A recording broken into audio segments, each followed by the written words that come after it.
Everything about Ceti Lacera is meant to overwhelm enemies with status, with weapon and its stance being exceptional at dealing and forcing status effects. With base status chance of 40%, weapon performs exceptionally well, even without modding it for too much status. Thanks to its rapid attacks and forced procs, it's a beast. But when you level up your build and go with Weeping Wounds and on top of a Blood Rush to feed your Condition Overload, you notice just how easily it escalates damage. This weapon has a lot of things going for it. I would say only drawback is that it's not a one-shot weapon, but it does not lack total damage, because its ability to escalate damage means that as enemy levels go higher, time to kill does not increase all that much. Because of such status stacking, once you get to 4th attack, you're already dealing orders of magnitude more damage compared to the first attack. So looking at the damage of individual attacks might not give you the full picture of this weapon. It's about building up that damage, and this weapon has all the tools for it. Talking about escalating damage, Viral will be a part of this build as well. Some critical damage, attack speed, and because my Riven has attack speed and cold, that saves up a slot for me, which I use for Shattering Impact. Because a bunch of multi-hits, this shreds armor off of enemies. Combo duration is on Dexterity Arcane. Without this Riven, you'd basically put cold in place of the Riven and attack speed instead of Shattering Impact. Or if you can put attack speed on your wolf frame, then you have room for Shattering Impact. Good criticals, amazing status potential, electricity alongside 3 physical damage types definitely make this a scalable weapon. Add to it that combo while moving has multi-hits for first 2 attacks, resulting in 9 very quick attacks, which means that Condition Overload is very much a default mod for this weapon. Stance itself is worth talking about because it is a spicy one. First combo, attacking while not moving, has forced lifted status, forced slash proc, 4th attack hooks one enemy and ragdolls them towards the player, and last attack is a knockdown. All those are status effects, and they add to Condition Overload.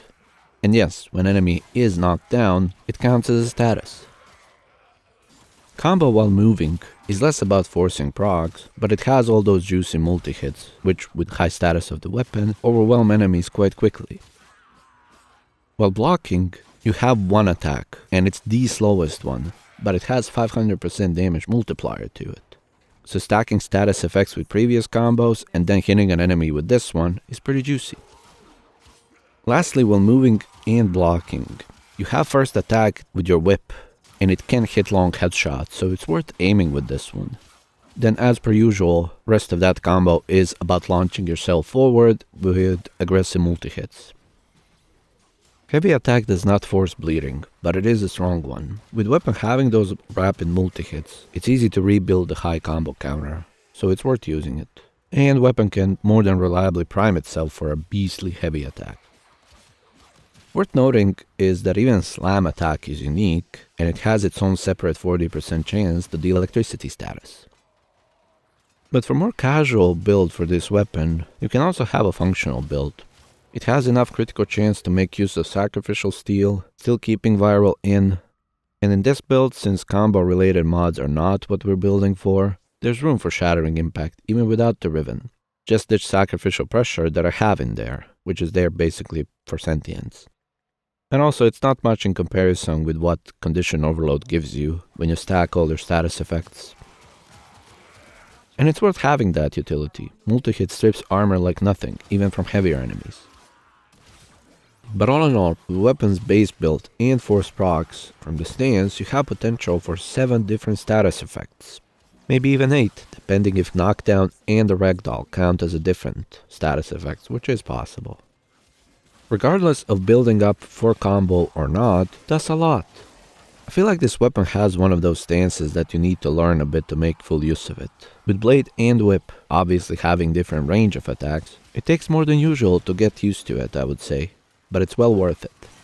Melee 3.0 changes definitely brought this stance to be more of a streamlined one, but it's still full of fun and unique stuff. This should be enough for you to make your own build and enjoy it. Thank you for watching, subscribe for more, and I'll see you in the next one.